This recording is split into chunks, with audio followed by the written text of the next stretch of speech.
ادامه گفتارهای رادیوی فرهنگ.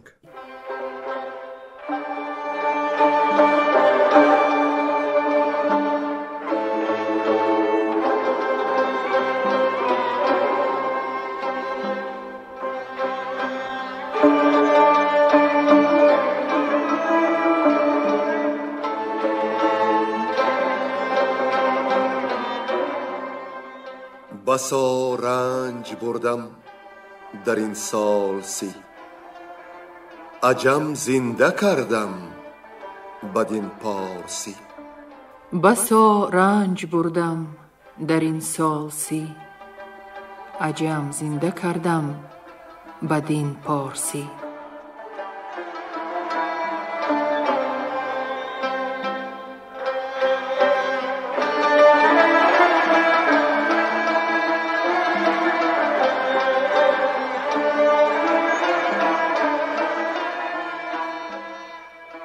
شنونده های ارجمند، با توجه شما محفل ادبی از روی شاهنامه بیزوال ابوالقاسم فردوسی. صدر محفل نظام قاسم.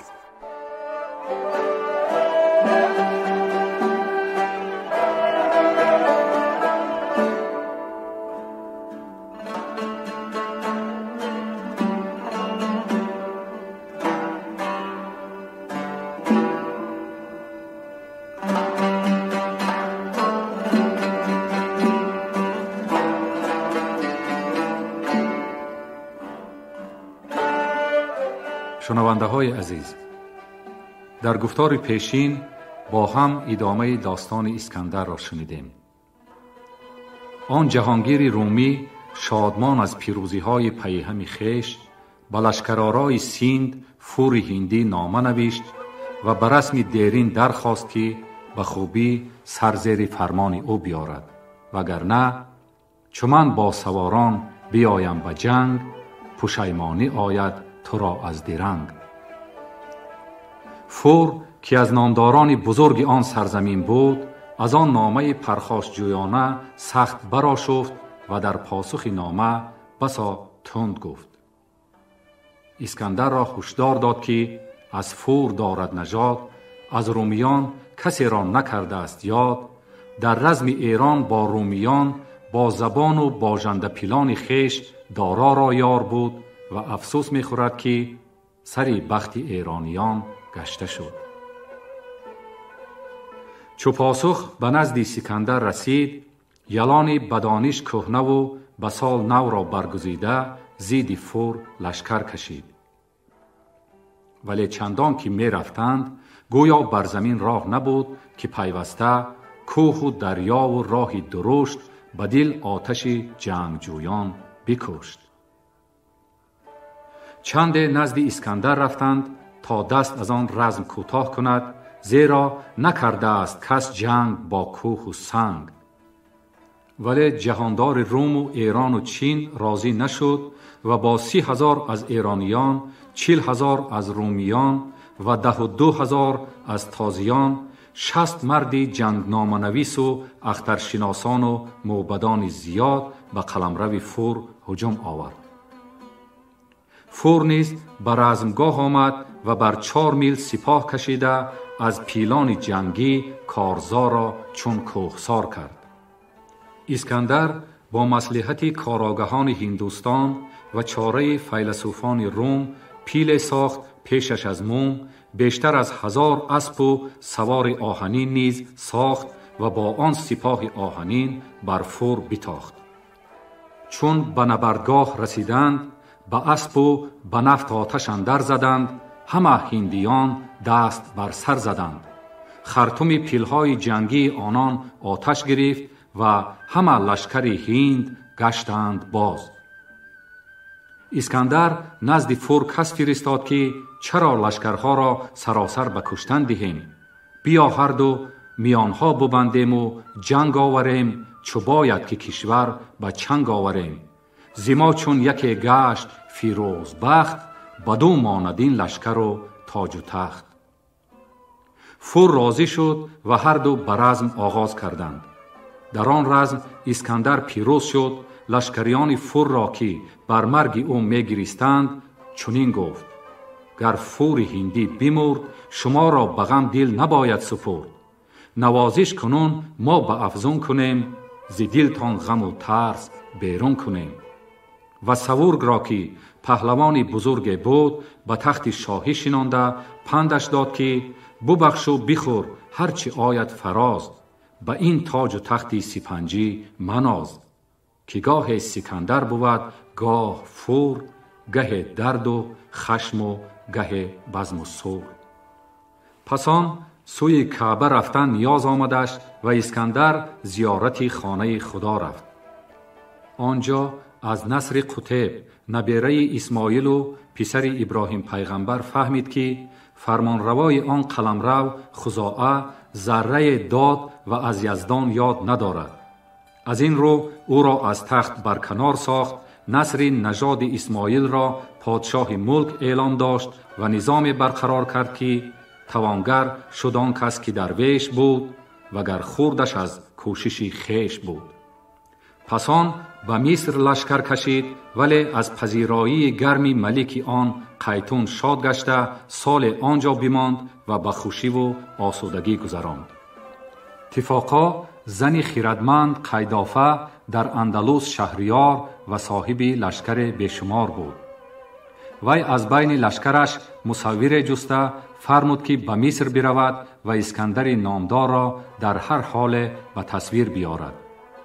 و آن تصویرها را دیده مفتون رزم و رای او گشت. اسکندر هم از قیتون صفت قیدافه شنید، از شایستگی و بایستگی و سخنهای تازه و گنجهای بی اندازه اش آگاه شد و دل بر او مایل ساخت. اینک بشنوید که اسکندر از قیدافه چی ها دید و توجهش بر او با چی انجامید. گوینده ها گلرخسار صفی، حاجی اسماعیل پیر محمد زاده، نظر یزدانی، عبدالرشید خوجمقلوف و بنده.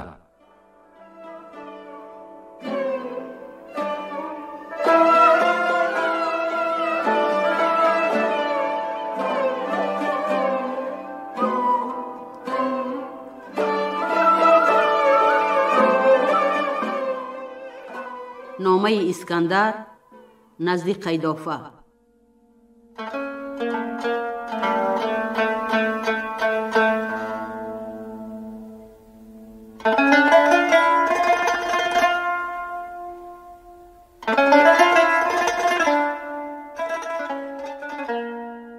سکندر چو بشنید از این یادگیر، بفرمود تا پیش او شد دبیر. نبشتند پس نامه بر حریر، ز شاهنشه اسکندر شهرگیر. به نزدیک قیدافه هوشمند، شده نام او در بزرگی بلند. نخست آفرین بر خداوند مهر، فروزنده ماه و گردان سپهر. خداوند بخشنده داد و راست، فزونی کسی را دهد کش هواست. به تندی نجستیم جنگ تو را، گراینده گشتیم سنگ تو را. چو این نامه آرند نزدیک تو، درخشان شود رای تاریک تو. فرستی به نزدیک ما باج و ساو، بدانی که با ما تو را نیست تاو. خردمندی و پیش بینی بود، توانایی و پاک دینی بود. وگر هیچ تاب اندر آری بکار، نبینی بجوز گردش روزگار. چو اندازه گیری ز دارا و فور، خدا موزگارت نباید ز دور.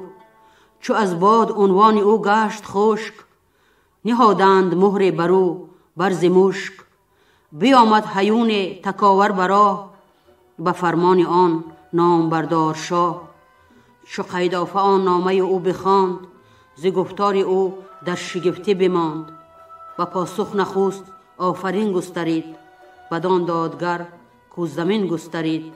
یکی چرخ گردنده بر پای کرد، بد و نیک را اندرو جای کرد.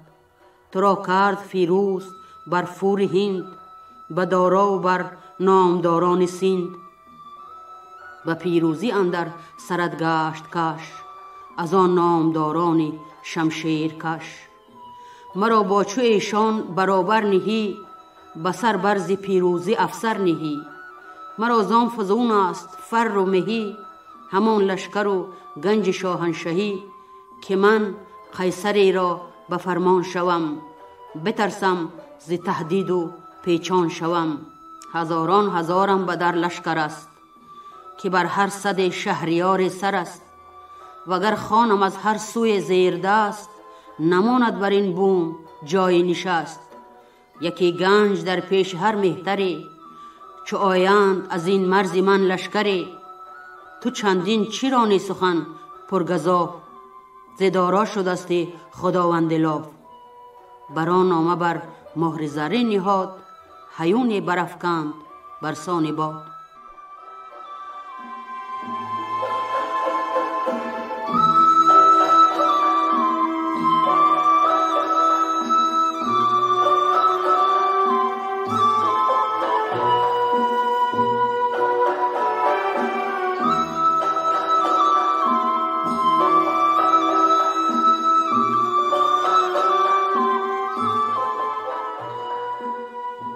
گرفتار شدن پسر قیدافه به دست رومیان.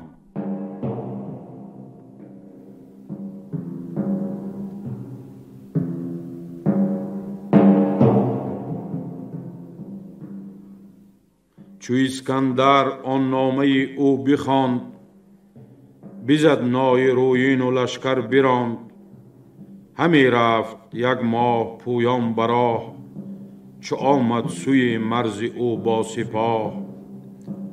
یکی پادشاه بود فریان بنام، ابا لشکر و گنج و گسترده کام.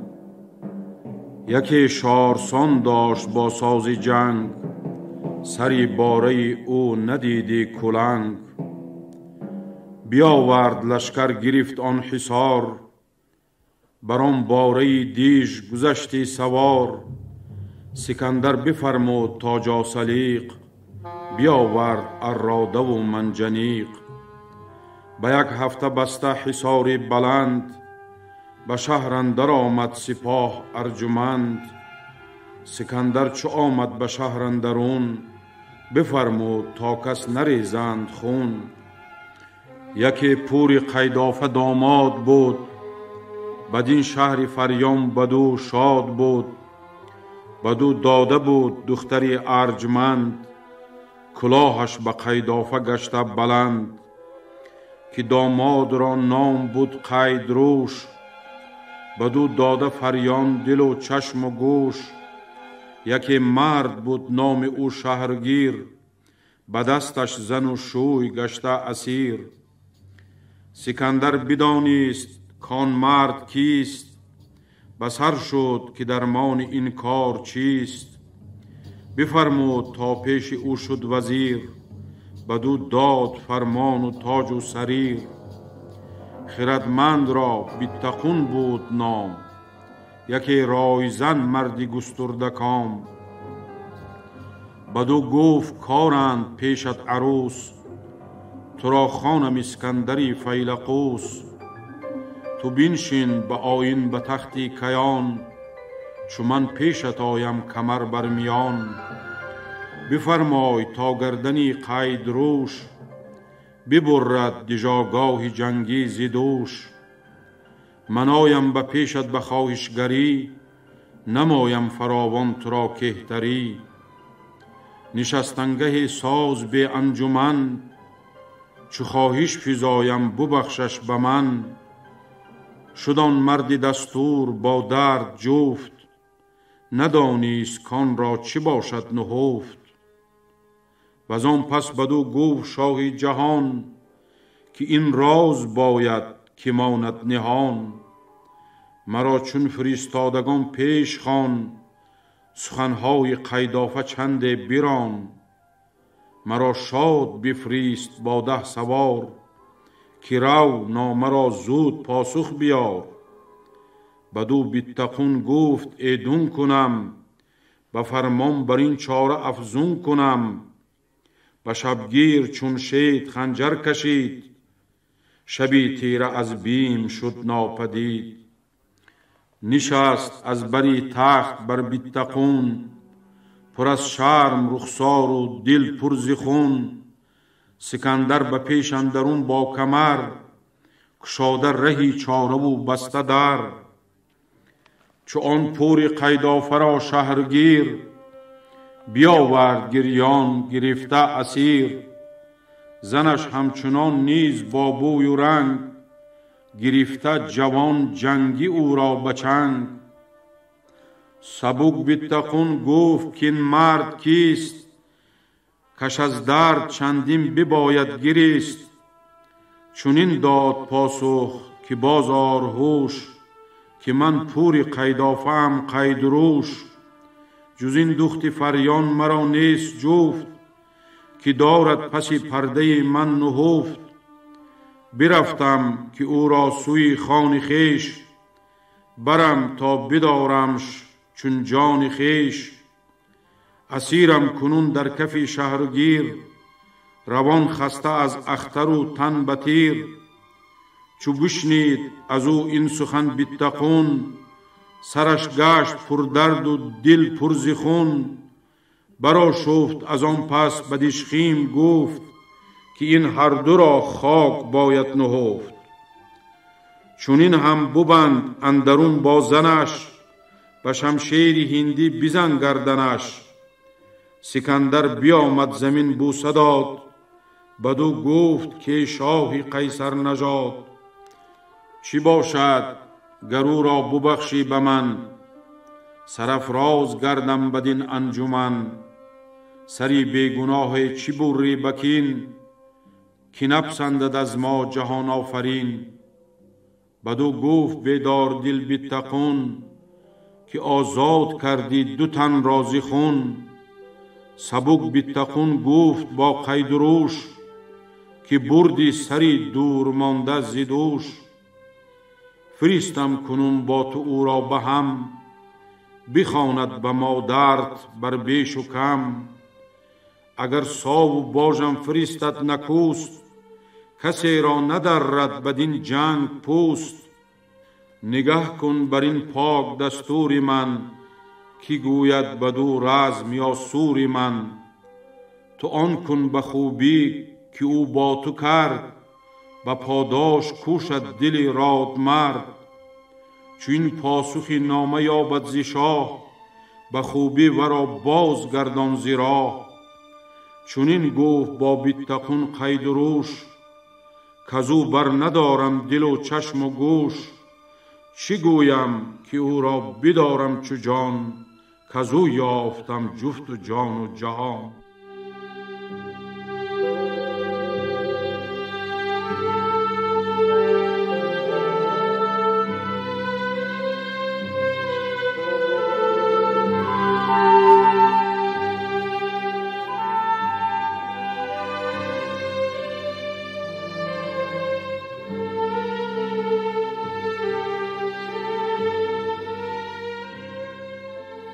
رفتن اسکندر به رسولی سوی قیدافه.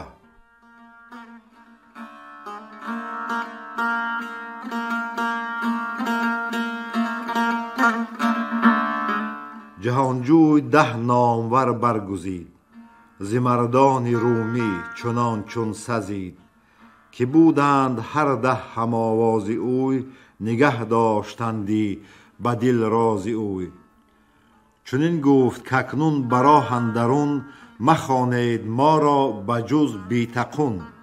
همی رفت پیش اندرون قید روش، سکندر سپرده بدو چشم و گوش. چو آتش همی راند مهتر ستور، به کوه رسیدند سنگش بلور. برو بر ز هر گونه میوه‌دار، فراوان گیا بود بر کوهسار. برفتند از آن کوه پویان براه، بران بوم و بر کندران بود شاه. چو قیدافه آگه شد از قید روش، ز بهر پسر پهن بگشاد گوش. پذیره شدش با سپاه گران، همه نامداران و نیکختران. پسر نیز چون روی مادر بدید، پیاده شد و آفرین گسترید. بفرمود قیدافه تا بر نشست، همه ران دستش گرفته به دست. بدو قیدروش آنچه گفت و شنید، همه گفت و رنگی رخش ناپدید. که بر شهر فریان چه آمد زرنج، نماند افسر و تخت و لشکر نه گنج. مرا آن که آید همه با عروس، رها کرد از اسکندر فیلقوس. وگرنه بفرمود تا گردنم، زنند و بسوزند با آتش تنم. کنون هرچی خواهد ز خوبی بکن، برو هیچ مشکن به پاسخ سخن. چو بشنید قیدافه این از پسر، دلش گشت از آن درد زیر و زبر. از ایوان فرستاده را پیش خواند، به تختی گرانمایگان برنشاند. فراوان بپرسید و بنواختش، یکی مایور جایگه ساختش. فرستاد هر گونه خوردنی، ز پوشیدنی هم ز گستردنی. ببود آن شب و بامدادی پگاه، به پرسش بیامد به درگاه شاه. پرستندگان پرده برداشتند، بر اسپش ز درگاه بگذاشتند. چو قیدافه را دید بر تخت عاج، ز یاقوت و پیروزه بر سرش تاج. فراوان پرستنده پیشش به پای، ز زربفت پوشیده مکی قبای. زبر پوششی جیز بسته به زر، برو بافته چشمهای گهر. رخ شاه تابان به کردار هور، نشستنگهش را ستونها بلور. پرستنده با طوق و با گوشوار، به پای اندرون کفش گوهر نگار. سکندر بدان در شگفتی بماند، فراوان نهان نام یزدان بخواند. نشستنگه دید قیصر که نیز، نیامد ورا روم و ایران به چیز. بری مهتر آمد زمین داد بوس، چنان چون بود مردمی چاپلوس. ورا دید قیدافه بنواختش، بپرسید بسیار و بنشاختش. چو خورشید تابان ز گنبد بگشت، گهی بار بیگانه اندر گذشت. بفرمود تا خوان بیاراستند، نوازنده و رود و می خواستند. نهادند یک خانه خوانهای ساج، همه کوکبش زر و پیکر ز عاج. خورشها به اندازه آورده شد، می آورد چون خوردنی خورده شد. طبقهای زرین و سیمین نهاد، نخستین ز قیدافه کردند یاد. به می خوردن اندر گرانمایه شاه، فزون کرد سوی سکندر نگاه. به گنجور گفتان درخشان حریر، نبشته برو صورت دلپذیر. به پیش من آور چنین هم که هست، به تندی برو هیچ مپسای دست. بیاورد گنجور و بنهاد پیش، چو دیدش نگه کرد ز اندازه بیش. به چهره سکندر نکو بنگرید، از آن صورت او را جدایی ندید. بدانست قیدافه کو قیصر است، بدان لشکری نامور مهتر است. فرستاده کرده است از خویشتن، دلیر آمده است و بدین انجمن.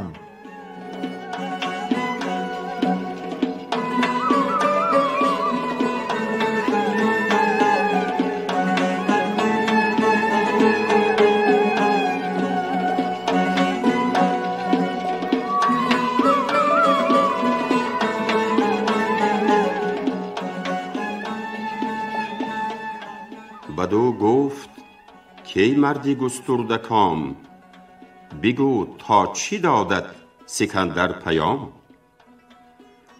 چنین داد پاسخ که شاهی جهان، سخن گفت با من میانی مهان. که قیدافه پاک دل را بگوی، که جز راستی در زمانه مجوی. نگر سر نپیچی ز فرمان ما، نگه دار بیدار پیمان ما. وگر هیچ تاب اندر آری به دل، بیارم یکی لشکری دلگسیل. نشان هنرهای تو یافتم، به جنگ آمدن تیز نشتافتم. خردمندی و شرم نزدیکی توست، جهان ایمن از رای باریکی توست. کنون گر نتابی سر از باژ و ساو، بدانی که با ما نداری تو تاو. نبینی جز از خوبی و راستی، چو پیچی سر از کژی و کاستی. برآشفت قیدافه چون آن شنید، بجز خاموشی هیچ درمان ندید. بدو گفت کاکنون رهی خانه گیر، بیاسای با مردمی دلپذیر. چو فردا بیایی تو پاسخ دهیم، به برگشتنت رای فرخ نهیم. سکندر بیامد سوی خان خویش، همه شب همی ساخت درمان خویش. چو سر زد بر از کوه روشن چراغ، چو دیبا فروزنده شد دشت و راغ. سکندر بیامد بدان بارگاه، دو لب پر ز خنده دل از غم سیاه. فرستاده را دید سالاری بار، بپرسید و بردش بری شهریار. همه کاخ او پر ز بیگانه دید، نشستش بلورین یکی خانه دید. عقیق و زبرجد برو بر نگار، میان اندرون گوهری شاهوار. زمینش همه صندل و چوبی عود، زی جز او زی فیروزه او را عمود. سکندر فرو ماند از آن جایگاه، از آن فر و اورند و آن دستگاه. همی گفت کینت سرایی نشست، نبیند چنین جای یزدان پرست. خرامان بیامد به نزدیک شاه، نهادند زرین یکی پیشگاه. بدو گفت قیدافه کی بی تقون، چرا خیره گشتی به کاخ اندرون؟ همانا که چونین نباشد بروم، که آسیمه گشتی بدین مایه بوم. سکندر بدو گفت که شهریار، تو این خانه را خارمایه مدار. از ایراز شاهان سرش برتر است، که دریای تو معدنی گوهر است. بخندید قیدافه از کاری اوی، دلش گشت خرم ز گفتاری اوی. وزان پس گسی کرد کسهای خویش، فرستاده را تنگ بنشاند پیش. بدو گفت کی زاده ای فیلقوس، همت بزم و رزم است و هم نوم و بوس.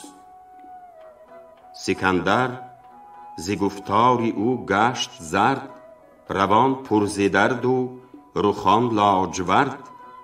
بدو گفت کی مهتری پرخرد، چنین گفتن از تو نه اندر خورد. سپاسم ز یزدان پروردگار، که با من نبود مهتری نامدار. که بردی به شاهی جهان آگهی، تنم را ز جان زود کردی تهی. منم بی تقون کت خدای جهان، چونین بچه‌ای فیلقوسم مخوان. بدو گفت قیدافه کز داوری، لبت را بپرداز که اسکندری. اگر چهره خویش بینی به چشم، ز چاره بیاسای و منمای خشم. بیاورد و بنهاد پیشش حریر، نبشته برو صورتی دلپذیر. که گر هیچ جنبیش بودی در نگار، نبودی جز اسکندری شهریار. بدندان سکندر بخایید لب، برو تیره شد روز چون تیره شب. همی گفت بی خنجری در نهان مبادا کی باشد کسی در جهان. بدو گفت قیداف اگر خنجرت همایل بودی پیش من در برت. نه نیرود بودی نه شمشیر تیز، نه جایی نبرد و نه راهی گریز. سکندر برو گفت هرگز میهان به مردی بود خواستاری جهان. نماید کی پیچد ز راهی گزند که بد دل به گیتی نگردد بلند. اگر با من استی سلاحم کنون همه خانه گشتی چو دریای خون. تو را کشتمی گر ز درگاهی خویش بدریدمی پیش بدخواهی خویش.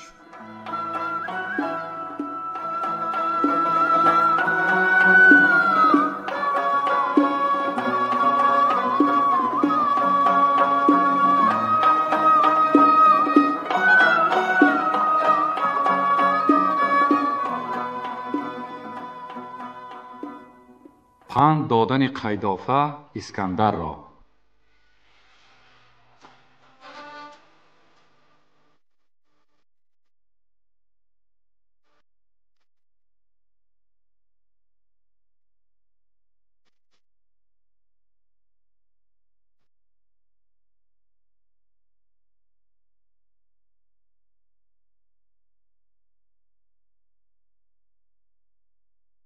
بخندید قیدافه از کار اوی و آن مردی و تند گفتار اوی.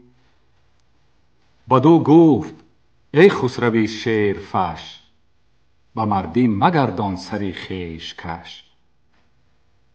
نه از فر تو کشته شد فور هند، نه دارای داراب و گردان سیند. که برگشت روزی بزرگان دهر، ز اختر تو را بیشتر بود بهر. به مردی تو گستاخ گشتی چنین، که مهتر شدی بر زمان و زمین. همه نیکویی ها ز یزدان شناست، و زو دار تا زنده باشی سپاس. تو گفتی که دانش به گیتی مراست، نبینم همه گفتگوی تو راست. کجا آورد دانشی تو بها، که آیی چنین در دم اژدها. بدوزی به روزی جوانی کفن، فرستاده سازی از خویشتن. مرا نیست آیین خون ریختن، نه بر خیره با مهتر آویختن. چو شاه به کار توانا بود، ببخشاید از داد دانا بود. چنان دان که ریزنده خون شاه، جز آتش نبیند به فرجامگاه. تو ایمن بباش و به شادی برو، چو رفتی یکی کار برساز نو. کز این پس نیایی به پیغمبری، تو را خاک داند که اسکندری. ندانم کسی را ز گردن کشان، که از چهر او من ندارم نشان. نگاریده هم زین نشان بر حریر، نهاده به نزدیکی یادگیر. برو راندم حکم اخترشناس، کزو ایمنی باشدم یا هراس. چو بخشنده شد خسروی رایزن، زمانه بگوید به مرد و به زن. تو تا ایدری بیتقون خوانمد، بر این هم نشان دور بنشانمد. بدان تا نداند کسی راز تو، همان نشنود نام و آواز تو. فرستند با نیکویی باز جای، تو باید که باشی خداوند رای. و پیمان که هرگز به فرزند من، به شهر من و خویش و پیوند من، نباشی بداندیش یا بدسگال. به کشور نخوانی مرا جز همال. سکندر شنید این سخن شاد گشت، ز تیمار بد گشتن آزاد گشت. به دادار دارنده سوگند خورد، به روزی سپید و شبی لاجورد. که تا بوم و بار است و فرزند تو، بزرگان که باشند پیوند تو. نسازم جز از خوبی و راستی، نیندیشم از کژی و کاستی. چو سوگند شد خورده قیدافه گفت، که این پند بر تو نباید نهفت. چنان دان که تینوش فرزند من، کمندیشه از دانش و پند من. یکی بادسار است و دامادی فور، نباید که داند ز نزدیک و دور. که تو با سکندر ز یک پوستی، و ریدون که با او بدل دوستی. که او از پی فور کین آورد، به جنگ آسمان بر زمین آورد. کنون شاد و خورم به ایوان خیرام، ز تیمار گیتی مبر هیچ نام.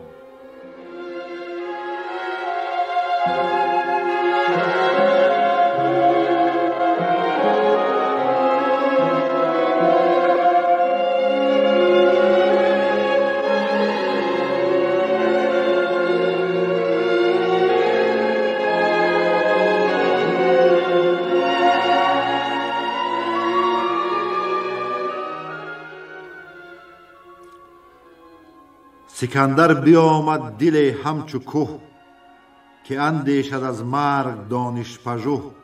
نبودش ز قیدافه چین در برو، نبرداشت هرگز دل از آرزو. ببود آن شب و بامدادی پگاه، ز ایوان بیامد به نزدیک شاه. سپهدار در خوان بیارسته بود، همه گرد بر گرد او دسته بود. سری خانه را پیکر از جزع و زر، به زر اندرون چند گونه گهر. به پیش اندرون دسته مشک بوی، دو فرزند شایسته در پیش اوی. چو تینوش اسپ افکن و قید روش، نهاده به گفتار قیدافه گوش. به مادر چنین گفت کهتر پسر، که ای شاهی نیک اختری دادگر. چنان کن که از پیش تو بیتقون، شود شاد و خشنود با رهنمون. بره بر کسی تا نیازاردش، ور از دشمنان نیز نشماردش. که زنده کنی پاک جانی منوست، برانم که روشن جهانی منوست. بدو گفت مادر که ایدون کنم، که او را بزرگی به افزون کنم. به اسکندران نامور شاه گفت، که پیدا کن اکنون نهان از نهفت. چی خواهی و رای سکندر بکیست، چی دانی تو از شاه و دستور چیست؟ سکندر بدو گفت که سرفراز، به نزدی تو شد بودنی من دراز.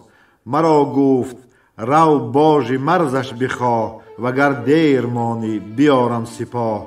نمانم بدو کشور و تاج و تخت، نه روز و نه شادی، نه فر و نه بخت.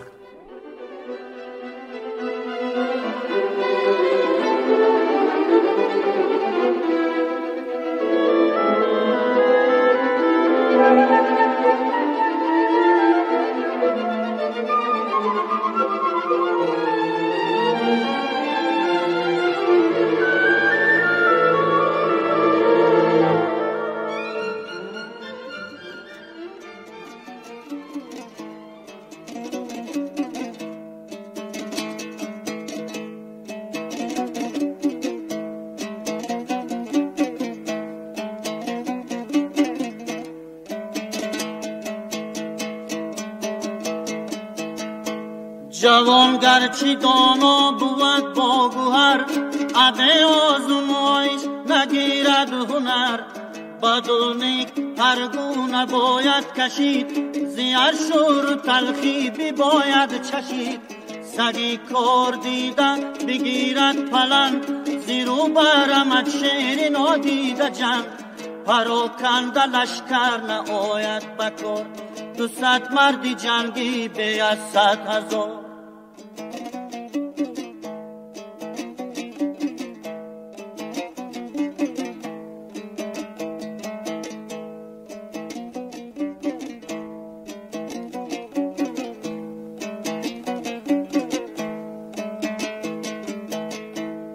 مکن بد که بینی به فرجام بد، زیبت گردد اندر جهانم بد. بی کوشید و نیکی به بار آورید، چه دیدید سرما بهار آورید. کسی را که مغزش بود پرشتاب، فراوان سخن باشد و دریاب. پراکنده لشکر نآید بکار، 200 مرد جنگی به 100,000. پراکنده لشکر نآید بکار، 200 مرد جنگی به 100,000.